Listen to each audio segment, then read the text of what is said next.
Hello दोस्तों, नमस्कार। मैं आज आपके सामने फिर से नया वीडियो लेकर आया हूँ, जिसमें मैंने लास्ट वीडियो में बात की थी अंडर सेक्शंस 8 BNS, जिसमें मैंने आपको दो सब क्लॉजेस फर्स्ट और सेकंड क्लियर कर दिए थे। आज मैं सब क्लॉज 3 और 4 को बताऊँगा, ठीक है ना। तो ये क्या होते हैं under sections 8 BNS sub clause 3। तो यहाँ पर BR एक्ट की जो लैंग्वेज दी गई है वो बहुत ही लीगल लैंग्वेज है और हर किसी नए स्टूडेंट्स को ये समझ में नहीं आता है। तो सबसे पहले आप एक चीज़ दिमाग में रखिए कि आपको लॉ पढ़ना है और उसी भाषा में पढ़ना है, पहली चीज़। क्योंकि ये एक रिंग है और रिंग के अंदर जो व्यक्ति खेलता है नियम से, कायदे से, कानून से, वो व्यक्ति महारथी बनता है। तो आप इसको सीख किसी भी तरीके से रहे, लेकिन आपको फॉलो यही लैंग्वेज करनी है। कोर्ट के अंदर लीगल लैंग्वेज ही चलती है, तो आपको ये लैंग्वेज पर कमांड करनी पड़ेगी। तो कमांड कैसे किया जाएगा? कमांड किया जाएगा, आपको पहले कंसेप्ट समझ में आना चाहिए। जब कंसेप्ट समझ में आ जाएगा फिर बात आएगी टर्मिनोलॉजी पर, यानी कि इसमें जो शब्द हैं, जो लॉ की भाषा है, जिन शब्दों से मिलके बनी है, यानी जिन टर्म से बनी हुई है, वो टर्म आपको सीखने होंगे। उन टर्मों की स्पेलिंग्स, उनके वर्ड्स वो आपके दिमाग में होने चाहिए, उन्हें यानी वोकैब। जब वोकैब समझ में आ जाएगी तब बात समझ में आने की कोशिश बनेगी। तो धीरे धीरे करके आप इस पर एक्सपर्ट होते जाएंगे। ये एक दिन में नहीं बनेगा, धीरे धीरे सारी चीज़ें कन्वर्ट होती हैं। तो कैसे आप इस चीज़ को कर सकते हैं? इसके लिए सबसे पहले कंसेप्ट पे ध्यान दें। कंसेप्ट के लिए आप कोई भी बुक्स पढ़ सकते हैं, कोई भी वीडियोस देख सकते हैं, कहीं से भी सोर्सेज जो अवेलेबल हों वहाँ से आप पहले कंसेप्ट क्लियर करें। क्योंकि वो बात जो है वो क्या कही जा रही है वो आपको पकड़ में आएगा, तो फिर वो जब आप इंग्लिश का पढ़ेंगे तो वो सेंस आप कनेक्ट कर पाएंगे। जब कनेक्टिविटी कर पाएंगे तो धीरे धीरे आप प्रयास करेंगे कि छोटे छोटे वर्ड्स को भी फोकस कर पाएंगे। तो ये बहुत इंपॉर्टेंट है, ठीक है ना।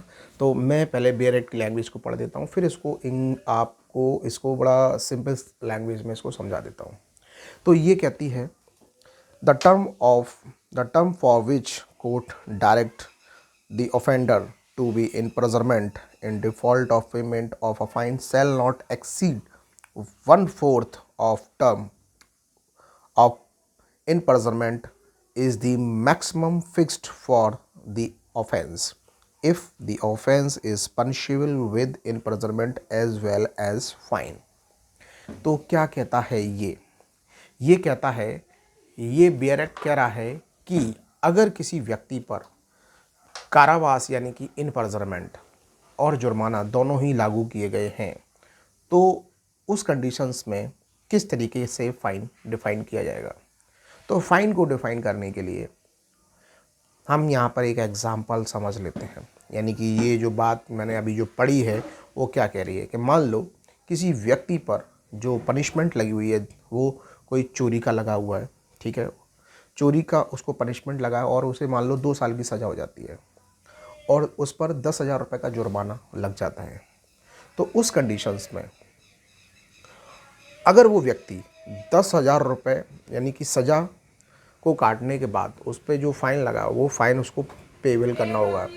तो उस कंडीशन में अगर वो फ़ाइन को पेबल नहीं कर पाता है तो उसे उस दंड यानी कि जिस अपराध के लिए उसे दंड दिया गया उसकी जो मुख्य सज़ा होगी उसका 1/4 पार्ट उसे यानी कि इनपरिजनमेंट यानी कारावास के तौर पर काटना होगा। एक एग्जाम्पल ले लेते हैं इस बात को। एग्जाम्पल यानी कि मान लो किसी व्यक्ति को चोरी की सज़ा 2 साल की हुई और 10,000 रुपये का फ़ाइन उस पर लगा। तो उस व्यक्ति ने 2 साल की जो सज़ा है वो जेल के अंदर कारावास यानी कि इनप्रिजनमेंट जो है वो उसने काट लिया। अब मान लो वो 10,000 रुपये का जो फ़ाइन है वो पे नहीं कर पा रहा है। तो उस कंडीशंस में जो चोरी की जो सज़ा है यानी मेन जो अपराध है वो है चोरी, उसकी जो वैल्यूएशन है यानी जो पनिशमेंट है वो 3 साल की है, ठीक है ना। तो 3 साल की जो सज़ा है उसका 1/4 पार्ट यानी कि 9 मंथ वो उसको एक्स्ट्रा इनप्रिजनमेंट कारावास के तौर पर भुगतना होगा। तो ये लाइन कहती है कि अगर कोई व्यक्ति अगर जो भी फाइन उसके ऊपर पेबल हुआ है, ठीक है ना, अगर वो उसको क्या करता है, डिफ़ॉल्ट हो जाता है, वो नहीं दे पाता है, तो उस कंडीशंस में जो पनिशमेंट उसको किसी अपराध की मिली हुई है, उसकी मुख्य अपराध की सज़ा का 1/4 पार्ट उसे फिर से कारावास के तौर पर काटना होगा।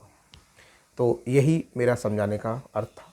ये बात अगर आपको समझ में आ गई है तो आप इसको बेयर एक्ट की लैंग्वेज से पढ़िए और फिर आप इसको मिलाइए कि मैं जो कह रहा हूँ क्या वो बेयर एक्ट के साथ मैच कर रहा है। आपको आसानी से क्लियर हो जाएगा कंसेप्ट। Thank you.